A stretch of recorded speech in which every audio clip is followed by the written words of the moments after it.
나날이 재미를 더해가고 있는 닥터차 정숙인데요. 이제 정숙이 모든 사실을 알게 되니 앞으로 인호와 승희에게 어떻게 복수를 하게 될지 많은 분들이 기대를 하고 있죠. 정숙이 두 사람에게 시원하게 한 방 먹이는 모습을 꼭 보고 싶은 마음입니다. 한편 정숙의 사연을 모두 알고 있는 로이킴 역시 정숙에게 점점 적극적으로 마음을 표현하는 모습을 볼 수 있었는데요. 지난 방영된 10화에서 이제 다시 가정의학과로 돌아가는 정숙을 위해 외과에서 환송회를 하게 되었었죠. 환송회 자리를 통해 다시 한번 모두에게 부부라는 사실을 속였던 것에 대해 사과하는 정숙과 인호였는데요. 외과 과장인 태식은 괜찮다고 말하며 따로 떨어져 앉아있는 정숙과 인호에게 오늘만큼은 같이 앉아서 회식 자리를 즐겨도 되니 자리를 바꾸라고 권하게 되죠. 뒤에서 그 소리를 듣고 있던 로이킴은 부부면 꼭 같이 앉아야 하는 거냐며 작게 말하며 질투하는 모습을 볼 수 있었습니다. 그리고 그 소리를 듣을 인호는 일부러 로이킴에 지나가겠다고 좀 비켜달라 말하며 그의 심기를 더욱 불편하게 만들죠.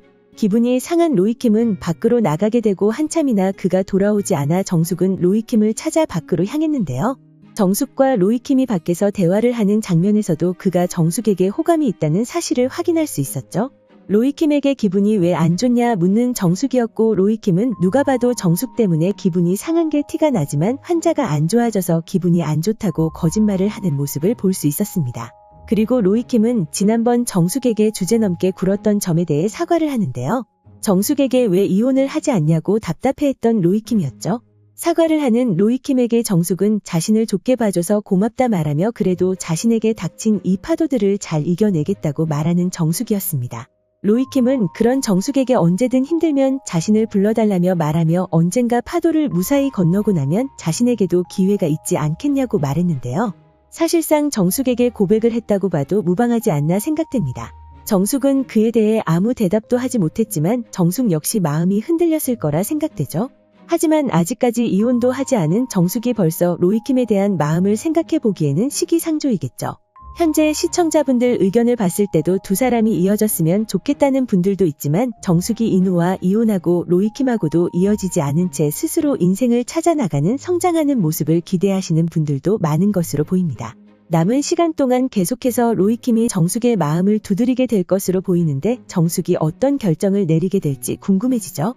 한편 로이킴은 정숙의 마음을 얻는 것 외에도 자신의 낳아준 부모를 찾고 있다는 것을 알 수 있었는데요. 어릴 적 로이킴은 해외로 입양을 보내졌었고 원래도 뉴욕에서 잘 나가는 외과 의사였지만 결국 한국으로 돌아오게 되었죠. 로이킴의 인물 정보를 통해 그가 처음에는 부모를 찾고 싶다는 마음이 없었지만 지금은 가족을 찾고 싶어졌다는 사실을 확인할 수 있었습니다. 그리고 자신이 버려진 것이 아니라 잃어버린 자식이길 바란다는 사실을 알 수 있었죠.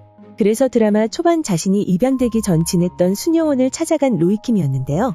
거기서 그의 과거 자료를 볼 수 있었고 그의 한국 이름이 김우현이라는 사실을 알 수 있었죠. 그리고 자료에서 로이킴이 어느 면사무소 근처에서 순찰을 돌던 경찰을 통해 발견됐다는 것도 확인할 수 있었습니다. 그렇게 로이킴은 자신의 가족을 찾기 위해 계속해서 노력할 거라는 것을 알 수 있었는데 로이킴의 부모에 대한 힌트는 아직 나오지 않았습니다. 하지만 로이킴이 부모를 찾게 됐을 때 정숙에게 도움을 청하게 되지 않을까 생각되는데요. 결국 부모를 찾게 될 로이킴으로 보이는데 아마도 자신이 바랬던 자식을 잃어버린 후 힘들게 지냈을 그런 모습이 아닐 가능성도 있을 텐데요. 그래서 어쩌면 자신을 버린 부모를 만난 후 로이킴은 위로받고 싶은 마음에 정숙을 찾아가게 되고 정숙 역시 로이킴이 힘들어하는 모습을 보고는 더욱 마음이 흔들리게 되지 않을까 생각됩니다. 로이킴의 마음을 계속 거절해 오던 정숙이 로이킴의 약한 모습에 흔들리게 되고 그와의 관계가 더욱 발전하는 계기가 되지 않을까 생각해 보았는데요. 과연 로이킴의 부모는 누구일지 어떻게 해서 로이킴 혼자 그곳에서 발견됐던 것인지 궁금해집니다. 오늘 준비한 영상은 여기까지입니다. 시청해 주셔서 감사합니다.